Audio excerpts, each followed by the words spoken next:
샬롬 로주 읽어주는 지혜입니다. 오늘은 6월 30일 금요일 로중입니다. 누구나 넘어지면 다시 일어나지 않겠느냐? 누구나 떠나가면 다시 돌아오지 않겠느냐? 예레미야 8장 4절. 사도들이 주님께 말하였다. 우리에게 믿음을 더하여 주십시오. 누가복음 17장 5절. 믿음을 더하는 하루 되세요. 샬롬 하울람.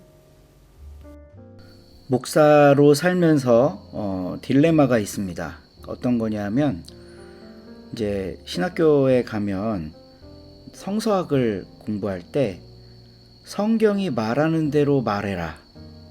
그걸 전하는 게 목사다. 이런 걸 배우거든요. 그러니까 성경이 말하고자 하는 메시지는 분명한데 그 본문을 회중에게 전하는 과정에 있어서 그대로만 하기가 애매한 부분들이 있다는 거죠. 물론 목사가 성경이 말하고자 하는 바를 다 알고 있는 건 아닙니다. 그런데 이제 비교적 여러 가지 비평학에 도움을 받고 또 이 성경이 원래 말하고자 했던 의미가 뭔가 이런 거에 대해서 연구하는 직업이다 보니까 비교적 대체로 그런 본문 자체에 의미하는 바에 대해서 이제 목사라는 직업을 가진 사람이 좀 더 능수능란하게 다룰 수 있는 거는 사실인 것 같아요. 그런데 내가 아는 바대로 배운 바대로 그대로 전하는 거, 이건 또 완전히 새로운 차원의 문제입니다. 회중을 고려하기 때문에 그러는 거죠. 이런 이야기하면 될까? 이 고민이 시작되는 순간 본문 그 자체의 의미를 전달해야 한다는 목사의 본래적 기능에는 심각한 타격을 받습니다. 그리고 공동체 구성원들에게 필요한 이야기를 하기 시작하는 거죠. 근데 성경이 쓰여진 때를 생각해 보면요, 사실 성경 저자들도 직통 계시 받아갖고 그대로 전한 거 아니거든요. 자기가 처한 상황 그리고 자기의 공동체를 고려하면서 이야기를 하고 있는 거예요. 그러니까 결국 성경을 기록했던 사람들의 사명을 이어받은 게 목사가 아닐까? 이런 생각을 하게 됩니다. 그러니까 우리는 우리 컨텍스트에 맞는 이야기들을 써나가는 거다. 물론 성경을 다 배제하고 마음대로 해도 된다는 의미는 아닙니다. 그 딜레마는 항상 가져가지만, 그러니까 원문을 그대로 전할 거냐 아니면 우리 공동체 구성원들에게 맞는 이야기를 할 거냐, 이 딜레마는 항상 가지고 가지만 결국 목사를 통해 전해지는 이야기는 채색된 거라는 거죠. 그 목사가 그동안 배워왔던 성경 이외의 다른 지식들, 그리고 그 공동체 구성원들과 함께 조화를 이루면서 나오는 메시지들, 이런 것들은 성경 그 자체라고 할 수는 없을 거예요.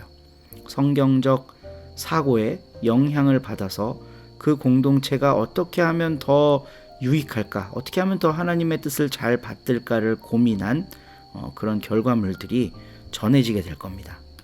오늘 함께 읽은 가르침의 본문은 사도들이 주님께 믿음을 더해달라고 청하는 대목입니다. 이 구절 하나만 딱 떼놓고 많은 설교자들이 이렇게 메시지를 뽑아요. 여러분, 사도들도 믿음이 중요하다고 하지 않았습니까? 우리에게 가장 중요한 건 믿음입니다. 이렇게 이제 전달을 합니다.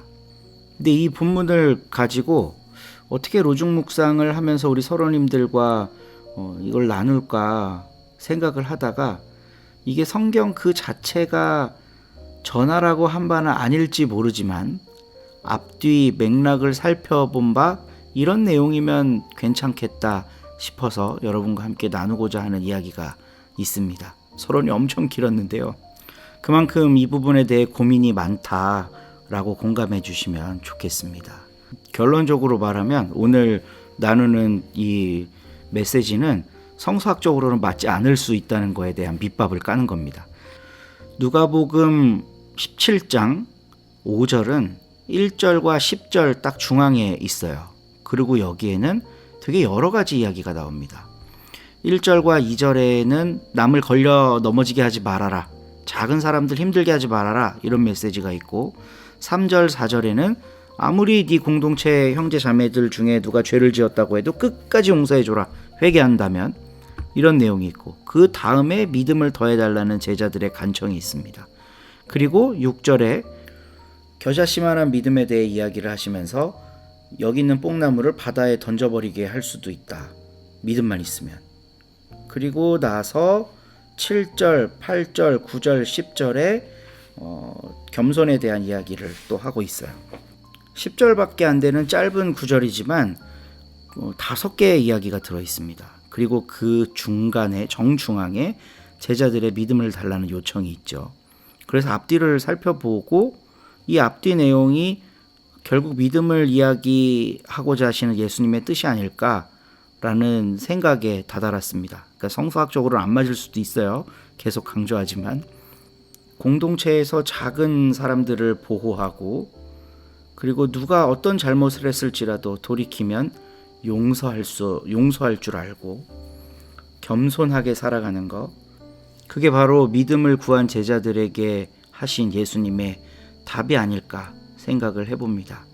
믿음은 뜬구름 잡는 게 아닙니다. 구체적인 우리의 삶 속에서 작은 자들을 섬기고 누군가를 용서할 수 있는 넉넉한 마음을 가지고, 그리고 높은 곳에 가려고 하지 않고 겸손하게 살아갈 때 우리의 믿음이 확증될 겁니다. 이 믿음을 사모하는, 그리고 기도하는 오늘 아침이 되기를 바라봅니다. 한 주간도 고생하셨습니다. 좋은 하루 되세요. 3장. 베드로와 요한이 오후 3시 기도 시간에 성전으로 올라가고 있었다. 그런데 사람들이 모태로부터 지체에 장애가 있는 어떤 사람을 들어 옮기고 있었다. 사람들은 그를 날마다 성전의 호라이아 문이라 불리는 문 곁에 내려놓곤 했다. 성전으로 들어가는 사람들한테 동량을 달라 하도록 하려는 것이었다. 그는 베드로와 요한이 성전으로 막 들어가려는 것을 보았다. 그래서 그는 동량을 얻으려고 간청했다. 베드로가 요한과 더불어 그를 뚫어지게 바라보고서 말했다. 우리를 보세요. 그는 베드로와 요한한테서 뭔가 얻으려니 기대하면서 그들에게 관심을 쏟았다. 그러자 베드로가 말했다. 은과 금은 나에게 없어요. 그러나 내가 가지고 있는 것, 이것을 그대에게 드립니다. 나사렛 사람 예수 그리스도님의 이름을 힘입어 일어나 걸으세요. 그러고는 그의 오른쪽 손을 붙잡아 일으켰다. 그러자 곧장 그의 발과 발목에 힘이 생겼다. 그가 훌쩍 뛰며 일어서서 걸어 다녔다. 그리고 베드로와 요한과 더불어 성전에 들어가서 걸어 다니기도 하고 껑충껑충 뛰기도 하며 하나님을 찬양했다. 온 백성이 그가 걸어 다니는 것과 하나님 찬양하는 것을 보았다. 그들은 그를 알아보았다. 그가 성전의 호라이아 문 곁에 앉아 동냥하던 사람이라는 것을 말이다. 그들은 그에게 일어난 일로 완전히 놀라움에 사로잡혀 정신을 차리지 못했다. 고침을 받은 그 사람이 베드로와 요한을 붙들고 있었다. 그때 온 백성이 그들한테로 함께 달려가 줄기둥과 지붕이 있는 트인 통로, 곧 솔로몬 주랑이라 하는 곳에 모였다. 깜짝 놀랐던 것이다. 이것을 보고서 베드로가 백성한테 응답했다. 이스라엘 사람 여러분, 왜 이 일로 놀라워하십니까? 우리를 왜 뚫어지게 쳐다보십니까? 마치 우리 자신들의 능력이나 경건으로 이 사람을 걷게 해주기나 한 것처럼요. 아브라함의 하나님, 이삭의 하나님, 야곱의 하나님, 곧 우리 조상들의 하나님이 자기의 종 예수를 영광스럽게 해주셨습니다. 바로 여러분이 넘겨주었고 빌라도 앞에서 모른다고 했던 그분을요.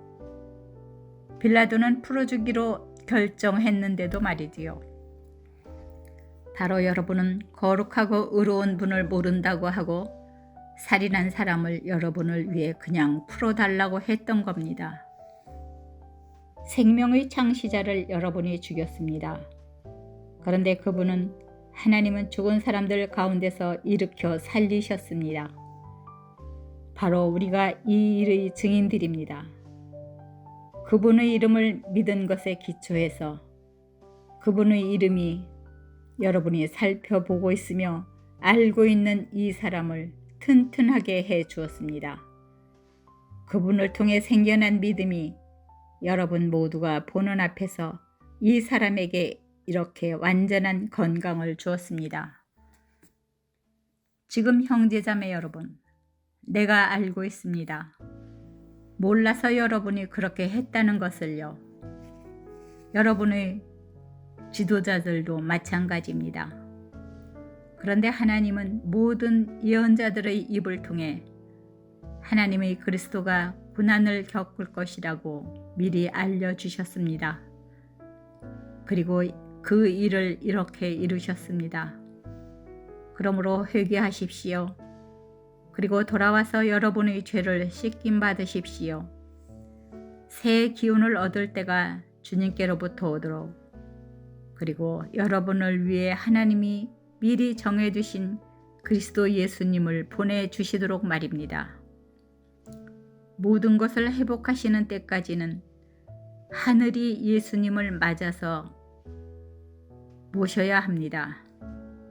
이 일은 하나님이 아주 오래전부터 자기의 거룩한 예언자들의 입을 통해 말씀하신 것입니다. 모세가 이렇게 말했습니다. 예언자를 여러분을 위해 주님, 곧 여러분의 하나님이 일으키실 겁니다. 여러분의 형제 가운데서 나 같은 사람으로요. 그의 말을 여러분은 들어야 합니다. 그가 여러분한테 무슨 말을 하든지 전부 다를요. 그 예언자의 말을 듣지 않는 사람은 모두 그 백성한테서 잘려나갈 것입니다. 사무엘 때부터 차례로 그 뒤에 와서 말했던 예언자들도 모두 이 날들을 널리 알려주었습니다. 여러분은 예언자들의 아들, 딸이요. 여러분은 하나님이 여러분의 조상들한테 해주신 언약의 아들, 딸입니다. 아브라함한테 말씀하시기를 땅의 모든 민족들이 너의 후손 덕택에 복받을 거야 라고 하셨습니다. 먼저 여러분에게 하나님의 자신의 종을 일으키셔서 그를 보내셨습니다. 그가 여러분에게 복을 내려 여러분이 저마다 악한 행실에서 돌아서도록 하셨습니다. 아멘.